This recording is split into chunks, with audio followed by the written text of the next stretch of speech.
Okay, hello everyone.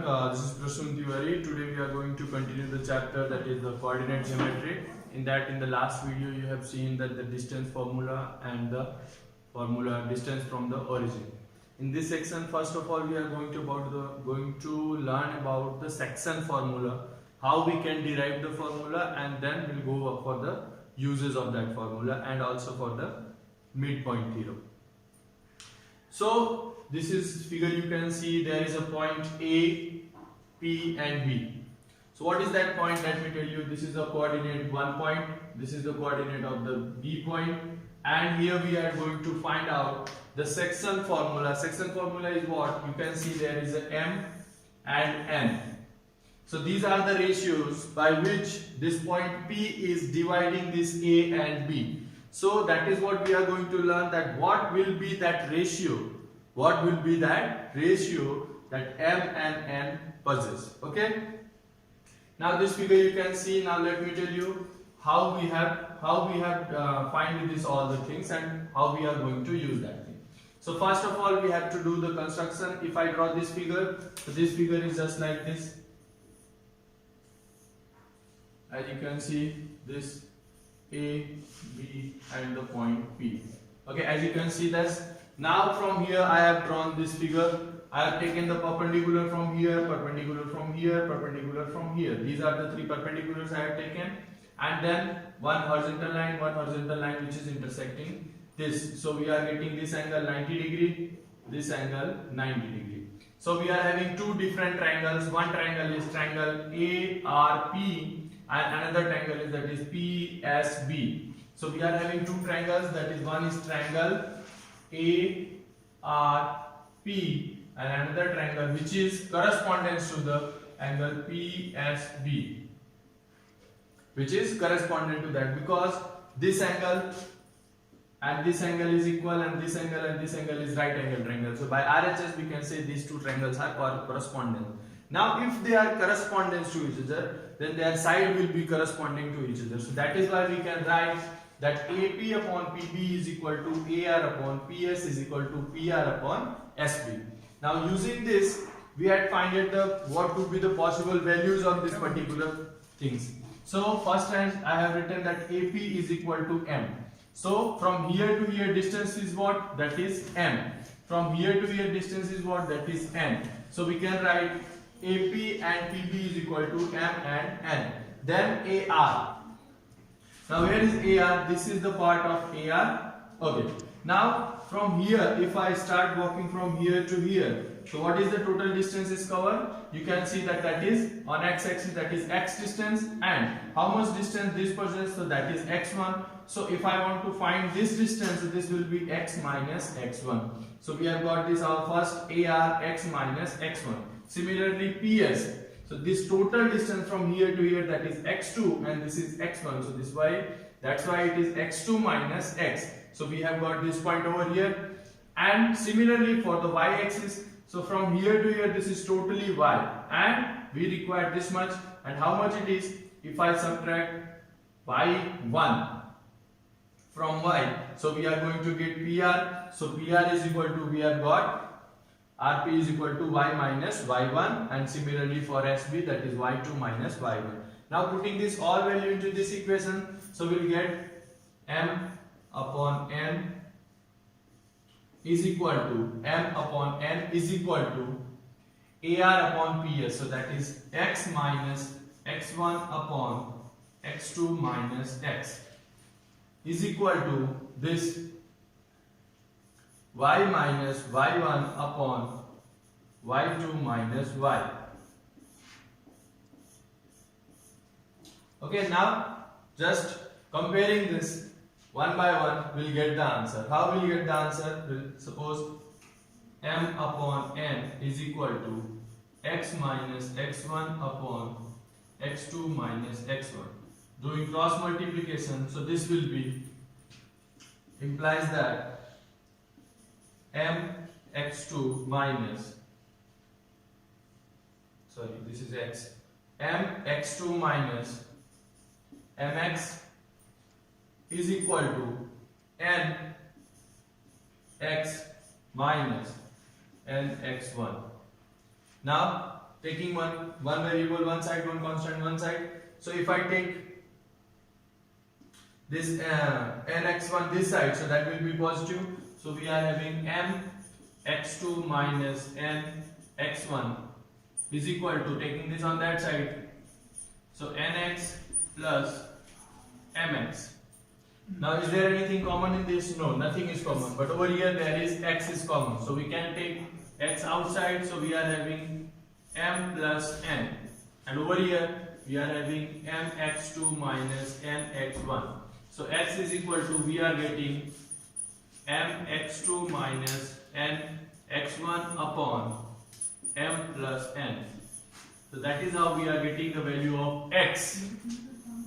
That is how we are getting the value of x from here. Now similarly for the y we can do that. Let me do that also for you. So as you can see, first of all what we had done, we had just compared them, and then we had done the second thing, that is the cross multiplication, that is also known as a transpose. You are doing it from the 7th standard, and then solving this we are going to get this one. So that is how we have got our first coordinate, that is x, that where that P point should be situated. Now let us find the value for the y.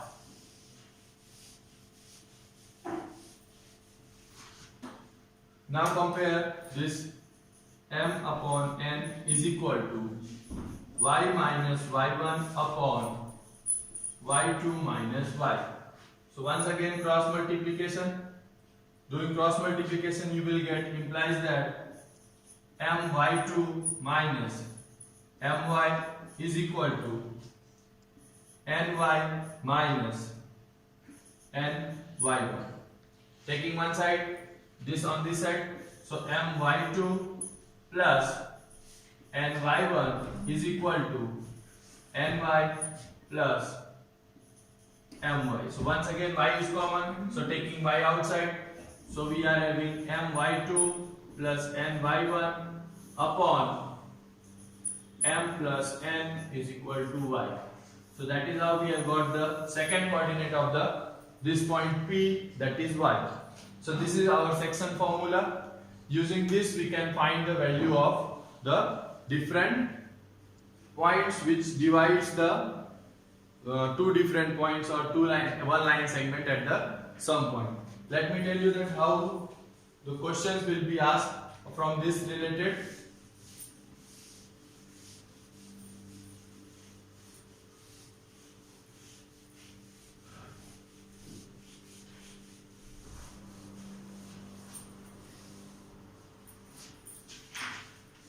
Now suppose if we are having one line segment, that is P and Q, and there is a point A which is bisecting this PQ in some ratio m and n. So that is ratio is m is to n. Now that could be any ratio. Okay, that could be any ratio. That could be 2 is to 3, 3 is to 5. Any ratio could be there. So how many things we will be having for this particular questions? Let me discuss. First we have a P coordinate of P, that is x1 y1. Then coordinate of Q, that is x2 y2. Then coordinate of A, xy, and the ratio m1 is to n. So these are the 4 points which we should be having for this sum. Now out of these 4 points, any 3 will be given to us. We have to find the 4th. Now how this question can manipulate the sums, or how the one who is creating the question, how they can manipulate the questions.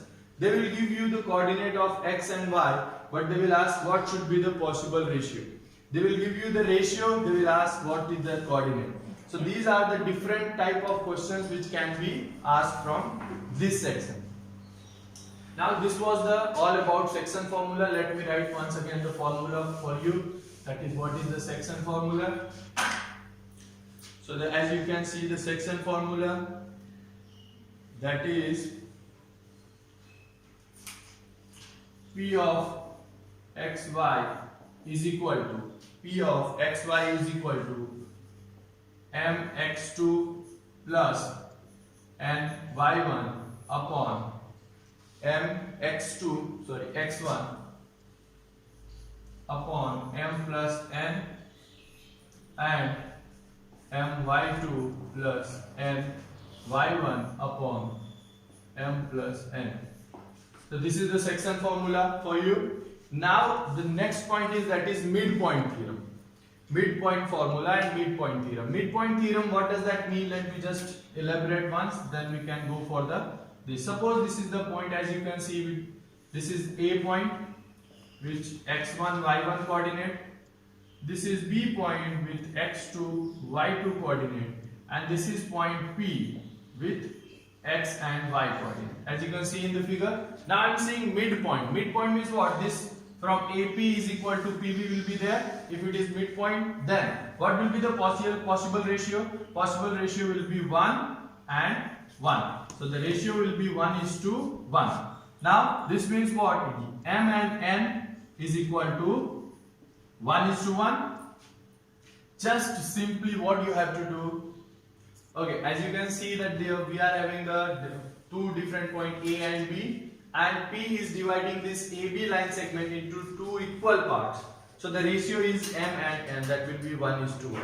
Simply just do what? Just put the value of M and N into the section formula. You will get here the formula of the midpoint theorem. What I am mean to say, that will be P of xy is equal to M1. So what remain over there? 1 into, so that will be x2 plus x1 upon 1 plus 1, that is 2, comma, once again y2 plus y1 upon 2. So this is your formula for the midpoint theorem.